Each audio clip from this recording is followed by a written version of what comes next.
my name is Dana. Welcome back to my channel. Today we are going to talk a little bit about film photography. So as a lot of you guys might know from watching some of my past videos, film photography is something that I have been getting quite into recently. And so I figured today I would just make a little video and share with you guys the different types of film cameras that are available to you in case film photography is something you want to get into. I think in the beginning when I was first kind of getting into looking at film cameras and deciding what I wanted, I think I didn't really understand the differences between these totally. When you first start, I feel like it can be really overwhelming, like entering the world of film cameras. And so I figured this might be helpful to those of you who might be interested in getting started with film. So for the purposes of this video, I'm going to be talking about 3 different types of film cameras. The first one is going to be a disposable camera, the second one is a point and shoot, and the third one is a manual or an SLR camera. So first, let's go ahead and talk a little bit about disposable cameras.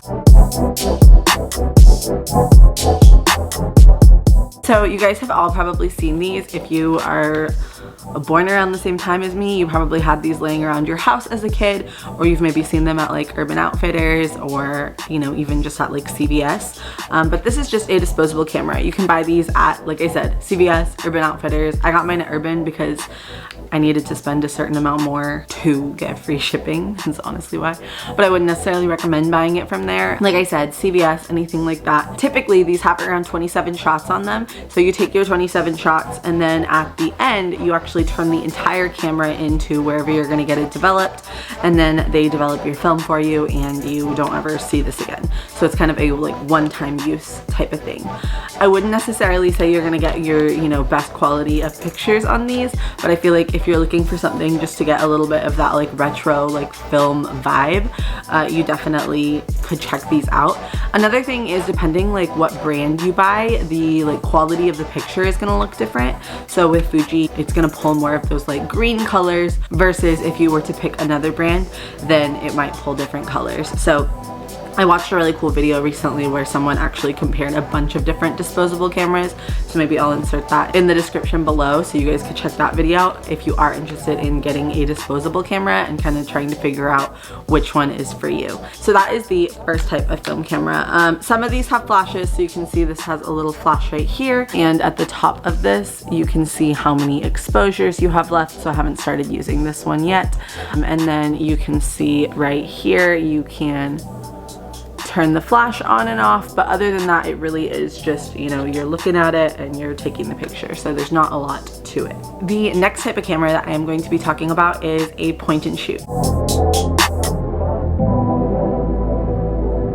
So today I have this point and shoot here with me. This is a Canon SureShot 105 zoom. So this one is gonna be a reusable camera, so you're gonna not like throw it away afterwards. And I'm not gonna open up the back because this does have a roll of film in it, but you do just pop this back open and that's where you would load like your roll of 35mm film. This one has some similar dials up here on the top where you can turn on, you have a timer as well as a flash option, and this one actually has a zoom, so when you turn it on, you'll see that it makes that little noise, and then when you press this button, I'll show you like this, it'll actually zoom out like that.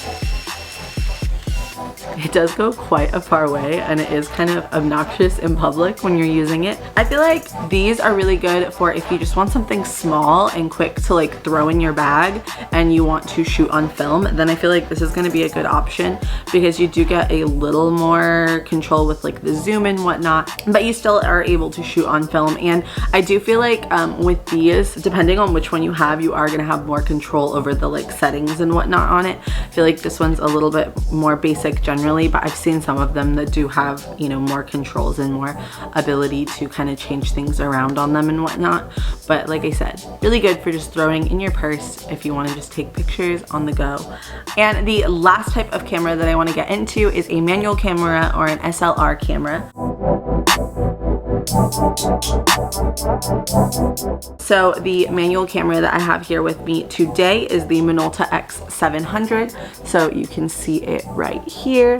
So this one is going to be a little bit more complex if you're just getting into cameras or if you don't know anything about cameras at all. This is going to be completely manual, so you can see all of the like dials and whatnot here on the top where you are going to be adjusting your shutter speed, your ISO, your aperture. And so as you kind of take pictures, you kind of have to learn, you know, what settings are going to be best for what sort of environment that you're in. I would say that it can be a little complicated, especially if you've never heard of those things. I feel like it takes a little bit to kind of learn and test and try. Some of these cameras, so this one in particular, actually has an automatic mode. So you can put it on this P, and then if you turn your dial all the way to 22 here, then it will be shooting fully automatic, so it kind of turns into a point and shoot. But I know not all SLR cameras have that ability. This one actually doesn't have anything in it, so I can kind of show you what it looks like to open it up. So when you pull this knob right here, the back just pops up, and this is where you load film. And so the point and shoot is going to look very similar to this too, where you can just load your film in here and then you string it across that way. If you think a video on like loading film would be helpful as well, let me know and I can always do something like that too. I think the main difference between this and a point and shoot, this is definitely going to be a little bit bulkier, so sometimes I do just throw this in my purse, but I probably shouldn't. I feel like you have to be a little bit more careful with these. I do feel like these overall, you're going to have a lot more control over your photo and your exposure with something like this, because you are really in charge of kind of setting all of those settings. So there's been times before where I'll forget to set one of these and then my photos come back, for me it's always underexposed. I feel like they'll come back like way underexposed or way overexposed, and so you do have just a lot more, you know, kind of control for how you're making your pictures look. I would say that if you're interested in film and you're trying to figure out which type of camera to purchase, I would go ahead and think about your goals behind it. I definitely wouldn't say that the disposable is going to be your best bet. I feel like they are just going to add up in terms of cost, because you have to pay for the cost of the camera, but then you're also paying for the cost of like developing these. So I wouldn't say that these are necessarily what I would personally recommend. I would say definitely go for either an SLR or a point and shoot. And again, I think it kind of depends on what your goals are. So for example, I think that if your goal is just to be able to shoot on film and just to throw something in your bag really quickly and not have to worry too much about like the learning curve, then I would say maybe go for something that's more of like a point and shoot. I would say that if you are interested in like learning more about photography or cameras in general, then I would say an SLR is going to be a good bet for you. Or if you already kind of have that knowledge, if you already are familiar with the way, you know, like a DSLR works, then I would say maybe go for something that is more manual, just because like I said, you do get more control over the actual photos themselves. And so I feel like that might be something more fun for you to kind of learn and play around with. So I feel like if you're like more interested in the actual like process of film photography, more so than just like getting pictures on film, then maybe go with the SLR. I feel like either way, just get started, pick one.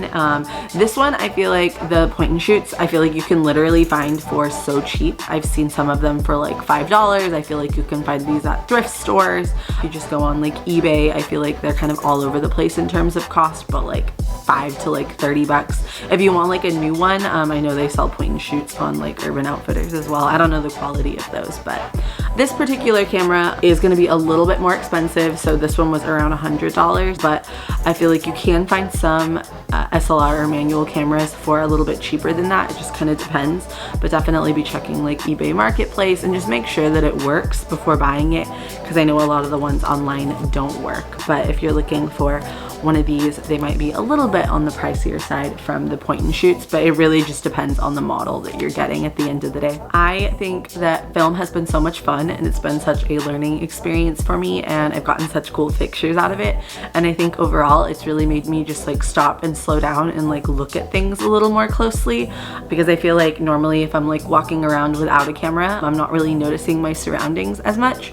But if I'm walking around with a camera, I feel like I'm looking for like the beauty in everything around me. And so I think it's been a really cool experience just to get started on film.